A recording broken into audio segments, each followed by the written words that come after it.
Happy birthday to you Abdul. মোটু কাঠল নিয়ে যাচ্ছি, কিন্তু রাখবো কোথায়? চেয়ারের উপরে রাখলাম। আরে বোতল, একটু বল শট দেই।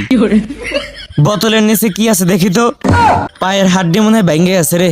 এই মোটু কারেন্ট শর্ট দিছে নাকি? এই হুমুন্দি দৌড়াইস না ভাই, বিরিয়ানি নিয়ে যাচ্ছি। চগো শক্ত করে ধর। আচ্ছা ভাই, ধরতেছি।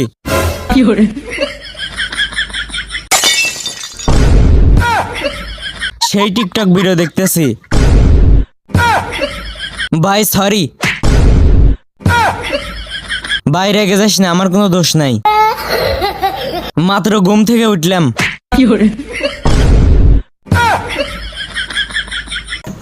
গাইস, ভিডিওটা আসলে কেমন ছিল অবশ্যই কমেন্ট করে বলবা।